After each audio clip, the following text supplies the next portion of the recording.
let's say a period bit of a debrief, if you will, a period bit of a chat of this last double-header that we've just seen F1 put on, starting with Zandvoort. As always, remember to like and subscribe if you go on to enjoy the video, and let me know what you thought of this past double-header down in the comments below. First of all, Lando fans, I get being upset after seeing your favourite driver retire through no fault of his own. It sucks. We have all been there. But I really hope y'all have calmed down a period bit since Zandvoort, because I'm no sure there was a need to crash out as bad as some folks seemed to be, going off of some of the posts I saw after the race. Again, I get being upset after a DNF that's costly to your driver in a title fight. Hell, I'm a Leclerc fan, okay? Need I say more, need I say less? Just look at 2022. But it is not over for Lando Norris. Okay, there is still 8 races left. Norris can still win the championship. It's okay. And while we're on McLaren, as for Oscar Piastri, he really just did his thing and drove a brilliant race, and also qualifying to snatch what I thought was going to be a nailed-on Lando pole position. So kudos to Oscar, he's been driving brilliantly this year. And a word on Lando away from the DNF, he was driving really well, he dominated practice again. I thought it was going to be a nailed-on Lando pole and win, but then Oscar Piastri happened. Ferrari, meanwhile, well, for starters, credit has got to be given to the Italian team on how they improved through the weekend at the Dutch Grand Prix. They looked pretty freaking hopeless after Zandvoort's Friday practice, but they were a lot better by the time qualifying and the race arrived. No top of the order better, but they were better, and that deserves credit on how they pulled it back. I mean, you have to think that maybe if Hamilton didn't crash right when Leclerc was coming out of the pit lane, maybe Leclerc could have undercut Hadjar and,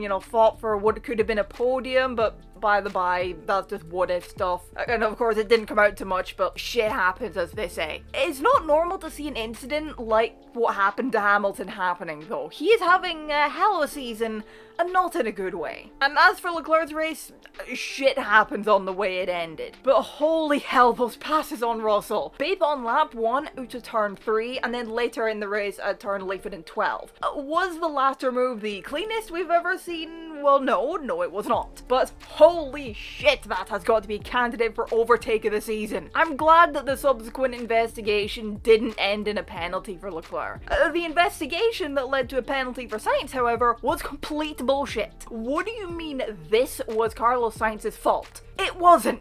I read the decision document, I read the reasoning for why Sainz got the penalty he got, but frankly, it is still such bull. That was not worth a 10-second penalty for him. Hell, even Liam Lawson, who he was racing at the time, didn't agree with the penalty, for God's sake. Then a word on Isaac Hadjar, take a bow. What a Zandvoort weekend he had. That Racing Bulls hasn't been too shabby over one lap at several points this season, and he delivered that again at the Dutch Grand Prix, a track where you definitely can overtake. Qualifying is still really important because it's not the easiest track to overtake on. It helps a lot for the race if you get a great qualifying result, and he did. He was able to keep it up there as well, able to stay ahead of Leclerc and Russell. Little bit of luck involved, of course, but luck is part of racing, 4th place would have already been a phenomenal result for him, but luck was on his side and he got to go one better of a first podium by being in the right positions at the right time. It was a very well-deserved podium for Hadjar though. Well done. Final few thoughts on Zandvoort. I swear to God, only Max Verstappen could hang on to something like that. What a drive from Behrman to go from the pit lane to what ended up being P6. Similar thing for Stroll going from the back to points. Aston Martin honestly had a pretty damn good weekend, and so did Haas to end up with. Now on to Monza.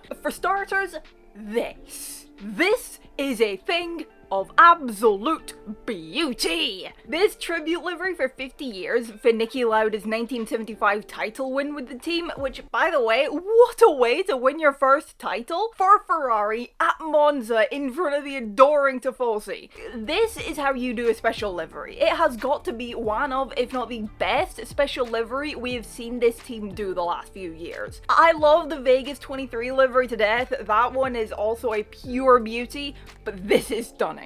The shame the weekend didn't end up better. I don't fully understand Ferrari's weekend at Monza. It kind of seems like they were a bit too scared to take big risks and just played it really safe. After Zandvoort, you cannot fully blame them, but perhaps they opted to be a bit more cautious to make sure they got points on the board this weekend. But I feel like they could have taken a bit more risk than they did, or just run things appear a bit differently. Like in qualifying, they probably should have, in my opinion at least, had Lewis out ahead of Charles to give him a tow, which we know is important at Monza, given Hamilton had a grid drop and Charles didn't. Whether Leclerc could have gotten pole with a tow from Hamilton, I don't know. But could have maybe been third, second instead, God knows. But then in the race, they both went kind of long and then did nothing with it, really. They both went onto the hards, which just left them in the same spots they were before the stops in sandwiching George Russell, who really spent a hell of a race in quite possibly one of the worst positions a driver could find themselves in at the Italian Grand Prix, and that's behind Charles Leclerc. I just don't get why they didn't send one of them long like the McLarens and then go onto the softs or something to do at least try. I don't know, at least they scored good points, but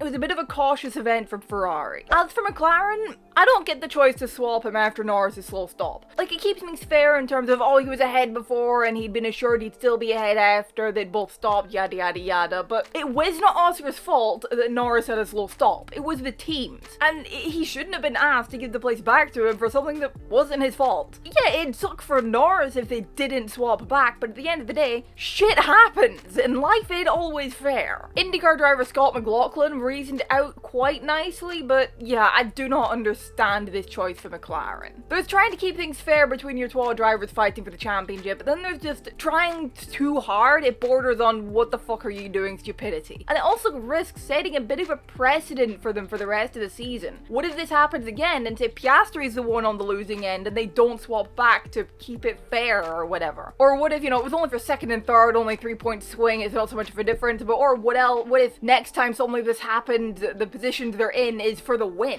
I don't know, that's just my take on it, and frankly that's all I got from Monza. It was a little bit of a dull weekend. Kudos to Max Verstappen, what we saw for him was kind of vintage 2023 Max toward it one way, he just ended up buggering off up front. Some great racing early on between Charles and Oscar for a couple laps as well. Great drive from Hadjar, I suppose, to come from the pit lane to 10th, and yeah, that's all I got. What did you think of the Dutch and Italian Grand Prix? Let me know your thoughts down in the comments below. Drop a like if you enjoyed the video, subscribe if you're new around here. Thank you all so much for watching, and I will see you in the next one. Bye bye.